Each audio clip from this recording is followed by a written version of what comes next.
Hello everyone, this is Aishreya and we are discussing Lucent GK chemistry and today our topic of discussion will be chemical bonding part 2. So let's start the video. आज की video में हम लोग hybridisation पढ़ेंगे। तो सबसे पहले जो हमारी टॉपिक है वो है हाइब्रिडाइजेशन। हाइब्रिडाइजेशन क्या होता है?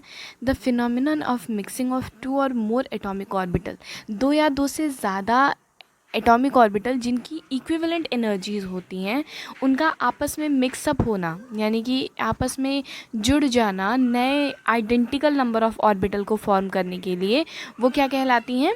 वो प्रोसेस क्या कहलाता है या फिर ये फिनोमेना क्या कहलाता है? हाइब्रिडाइजेशन कहलाता है। ठीक है। New type of orbital obtain called hybrid orbital. जो ऑर्बिटल ऑब्टेन्ड होती है, बनता है, उन्हें क्या कहते हैं? हाइब्रिड ऑर्बिटल्स कहते हैं। जैसे ये देखो, ये कुछ हाइब्रिड ऑर्बिटल्स हैं जो बने हैं, sp2। ठीक है, ये सब जो है हाइब्रिडाइजेशन प्रोसेस से क्या होता है कि दो या दो से ज़्यादा इक्विवेलेंट एनर्जी के जो भी एटॉमिक ऑर्बिटल्स होते हैं वो आपस में मिक्सअप करते हैं और उसके बाद हाइब्रिडाइजेशन का फॉर्मेशन करते हैं। यहाँ पे क्या होता है, इन सभी अलग अलग हाइब्रिडाइजेशन के अलग अलग ज्योमेट्री या स्ट्रक्चर्स होते हैं जिनके बेसिस पे हम स्ट्रक्चर्स का फॉर्मेशन करते हैं। जैसे क्या होता है, यहाँ पे देखो sp जो है उसका लीनियर स्ट्रक्चर होगा, sp2 का ट्राइगोनल स्ट्रक्चर होगा, sp3 का टेट्राहेड्रल स्ट्रक्चर होगा, sp3d का ट्राइगोनल बाई पिरामिडल होगा, sp3d2 का ऑक्टाहेड्रल स्ट्रक्चर होगा, sp3d3 का pentagonal pyramidal bi pyramidal structure होगा। तो ये अलग अलग स्ट्रक्चर्स हैं जो अलग अलग हाइब्रिडाइजेशन क्या करते हैं? शो करते हैं। ठीक है, आगे बढ़ते हैं। बॉन्ड एनर्जी के बारे में अगर देखें तो बॉन्ड एनर्जी क्या होती है? बॉन्ड एनर्जी ये एक अमाउंट ऑफ एनर्जी है जो चाहिए होती है वन मोल बॉन्ड को ब्रेक करने के, मतलब किसी भी दो पर्टिकुलर एटम के बीच में जो बॉन्ड होता है उस बॉन्ड को ब्रेक करने के लिए, वन मोल बॉन्ड को ब्रेक करने के लिए जो एनर्जी की रिक्वायरमेंट होती है वो एनर्जी क्या कहलाती है? बॉन्ड एनर्जी कहलाती है। बॉन्ड एनर्जी डिपेंड करती है कुछ फैक्टर्स पे। पहला है साइज ऑफ एटम और दूसरा है मल्टीप्लिसिटी ऑफ बॉन्ड। ठीक है, यहाँ पे क्या है कि जितना ज़्यादा साइज़ बड़ा होता है उतनी कम एनर्जी बॉन्ड को लगानी पड़ती है।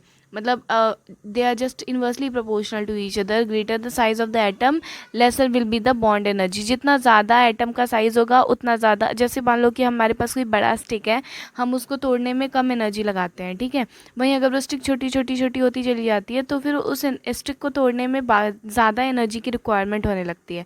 तो जितना ज़्यादा हमारा साइज़ होगा एटम का उतना ही एनर्जी कम लगानी पड़ेगी। Second, greater the bond multiplicity और more will be the bond. जितना ज़्यादा मल्टीपल बॉन्ड्स होंगे उतना ज़्यादा एनर्जी की रिक्वायरमेंट होगी। मतलब सिंगल बॉन्ड में कम एनर्जी लगेगी, डबल बॉन्ड में उससे ज़्यादा लगेगी, ट्रिपल बॉन्ड में उससे ज़्यादा लगेगी। ठीक है, बॉन्ड एनर्जी देखो यहाँ पे लिखा दिया है कि ट्रिपल बॉन्ड की जो होती है वो सबसे ज़्यादा बॉन्ड एनर्जी होती है, यानी देखो इसमें सबसे ज़्यादा बॉन्ड्स प्रेजेंट है, इसलिए इसमें ज़्यादा एनर्जी की रिक्वायरमेंट होती है इनको तोड़ने के लिए, डिसोसिएट एक तरीके से ब्रेक करने के लिए। फिर उससे कम होती है डबल बॉन्ड की और सबसे कम जिसकी होती है वो क्या है? सिंगल बॉन्ड है। ठीक, नेक्स्ट है हमारा बॉन्ड लेंथ। बॉन्ड लेंथ की अगर बात करिए तो the average equilibrium distance between the centre of two bonded atom. जब जैसे फॉर एग्जांपल हमारे पास एक एक्स एटम है और एक वाई एटम है। ठीक है, तो एक्स एटम का सेंटर और वाई एटम के सेंटर, इन दोनों के बीच की जो डिस्टेंस होगी ये क्या कहलाएगी? इन दोनों के बीच के बॉन्ड की जो डिस्टेंस होगी ये क्या कहलाएगी? बॉन्ड लेंथ कहलाएगी। ठीक है, ये बॉन्ड लेंथ कहलाएगी। तो यानी दो एटम जब जो आपस में कॉम्बिनेशन किए हुए उन दोनों के सेंटर से लेके जो डिस्टेंस होती है वो बॉन्ड लेंथ कहलाती है। बॉन्ड लेंथ जो होता है ये दो फैक्टर्स पे इन्फ्लुएंस होता है। सबसे पहला है साइज ऑफ एटम, दूसरा है same multiplicity of bond. Size of atom greater the size of atom, जितना बड़ा एटम होगा उतना बड़ा बॉन्ड होगा। फॉर एग्जांपल हमारे पास बड़े एटम्स हैं तो दोनों के बीच में डिस्टेंस भी ज़्यादा होगी तो ये बॉन्ड लेंथ क्या होगा? ज़्यादा हो जाएगा। ठीक है, greater the multiplicity of bond lesser with, जितना ज़्यादा बॉन्ड लेंथ होगा, सॉरी जितना ज़्यादा बॉन्ड नंबर ऑफ बॉन्ड्स होंगे उतनी कम बॉन्ड लेंथ होगी, तो यानी वो आप पास में होंगे एक दूसरे से वो एटम पर्टिकुलर। ठीक है, तो ये हो गया बॉन्ड लेंथ। बात करते हैं हाइड्रोजन बॉन्ड की।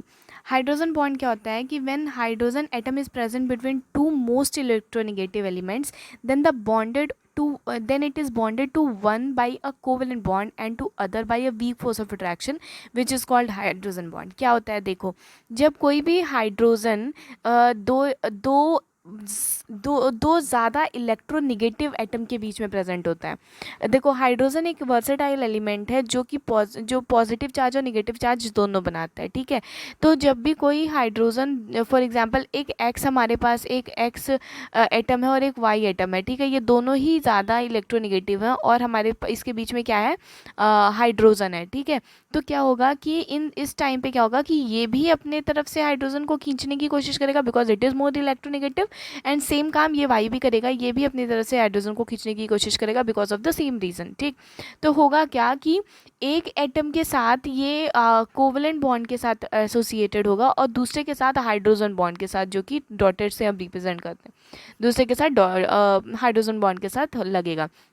यह हाइड्रोजन बॉन्ड जो होता है ये वीक फोर्स ऑफ अट्रैक्शन होता है जो आसानी से टूट सकता है, इसी को हम हाइड्रोजन बॉन्ड कहते हैं। एग्जांपल में देखो यहाँ पे एक HF का एग्जांपल दिया गया है। यहाँ पे क्या हो रहा है कि फ्लोरीन जो है ये बहुत ज़्यादा स्ट्रॉन्ग इलेक्ट्रोनेगेटिव एलिमेंट होता है।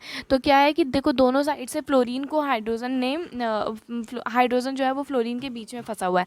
तो यहाँ पे क्या है कि हाइड्रोजन एक तरफ से फ्लोरीन के साथ वीक हाइड्रोजन बॉन्ड के साथ एसोसिएटेड है और एक तरफ से क्या है, स्ट्रॉन्ग कोवेलेंट बॉन्ड के साथ एसोसिएटेड है, ठीक है। तो ये होता है हाइड्रोजन बॉन्ड। यहाँ पे कुछ पॉइंट्स दिए गए हैं, जैसे देखो यहाँ पे वाटर का एक एग्जांपल दिया गया है कि H2O के साथ किस तरीके से हाइड्रोजन फंसा हुआ है, क्योंकि ऑक्सीजन भी स्ट्रॉन्ग इलेक्ट्रोनेगेटिव एलिमेंट है जो आसानी से निगेटिव चार्ज बना लेता है। यहाँ पे H2O is liquid due to the formation of hydrogen bonding. पानी लिक्विड इसीलिए होता है क्योंकि इसमें हाइड्रोजन बॉन्ड प्रेजेंट होता है, ठीक है। यहाँ पे हाइड्रोजन बॉन्ड प्रेजेंट होने की वजह से ये रूम टेम्परेचर पे क्या होता है, लिक्विड फॉर्म में होता है। और वहीं हाइड्रोजन सल्फाइड जो है वो हाइड्रोजन बॉन्ड नहीं बनाता, इसलिए ये क्या है, गैस फॉर्म में प्रेजेंट होता है रूम टेम्परेचर पे। दो तरीके के हाइड्रोजन बॉन्डिंग होते हैं, अगर हम लोग बात करें तो एक होता है इंटरमॉलिकुलर हाइड्रोजन बॉन्डिंग और दूसरा होता है इंट्रामॉलिकुलर हाइड्रोजन बॉन्डिंग।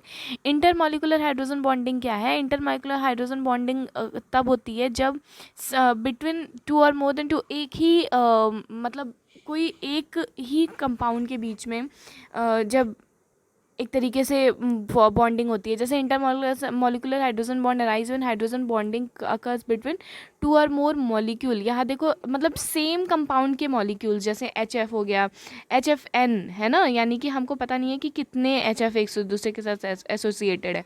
तो ये हर एक HF एक दूसरे के साथ, हर एक हाइड्रोजन जो है वो पिछले वाले मॉलिक्यूल के फ्लोरीन के साथ हाइड्रोजन बॉन्ड बनाया हुआ है, ठीक। तो यानी जब सेम तरीके के मॉलिक्यूल्स के अलग अलग कंपाउंड्स होते हैं, मतलब अलग अलग फॉर्म होते हैं, उसके साथ जब हाइड्रोजन बॉन्ड बनता है तो वो इंटरमॉलिकुलर हाइड्रोजन बॉन्ड कहलाता है। वहीं अगर हम लोग इंट्रामॉलिकुलर हाइड्रोजन बॉन्ड की बात करें तो इंट्रामॉलिकुलर हाइड्रोजन बॉन्ड मतलब एक ही मॉलिक्यूल के बीच में जब फॉर्मेशन होता है। देखो यहाँ पे एक ही है, या n नंबर नहीं है, ठीक है, एक ही है। तो एक ही मॉलिक्यूल के बीच में जब हाइड्रोजन बॉन्ड, यहाँ हाइड्रोजन और ऑक्सीजन के बीच में हाइड्रोजन बॉन्ड फॉर्म हुआ है तो इसको कहते हैं हम इंट्रामॉलिकुलर हाइड्रोजन बॉन्ड, ठीक है। When hydrogen bonding occurs within a molecule, it is called intramolecular hydrogen bond. तो ये इंट्रामोलिकुलर हाइड्रोजन बॉन्ड कहलाएगा। Due to the intermolecular hydrogen bonding between alcohol and water, alcohol is soluble. अब देखो alcohol और water का जब combination होता है, ये एक तरीके से मिसेबल लिक्विड्स हैं। जब अल्कोहल के साथ हम लोग वाटर मिक्स करते हैं तो क्या होता है कि अल्कोहल का, मिथाइल अल्कोहल का जो हाइड्रोजन है वो वाटर के ऑक्सीजन के साथ हाइड्रोजन बॉन्ड का फॉर्मेशन कर लेता है because of the electronegativity of oxygen. तो क्या होता है कि इसकी वजह से ये एक दूसरे के साथ बहुत अच्छे से सॉल्युबल हो जाते हैं और मिसेबल लिक्विड का फॉर्मेशन करते हैं। नेक्स्ट ऑक्सीडेशन और रिडक्शन हम लोग नेक्स्ट वीडियो में पढ़ेंगे। आज की वीडियो के लिए बस इतना ही। Thank you for watching the video.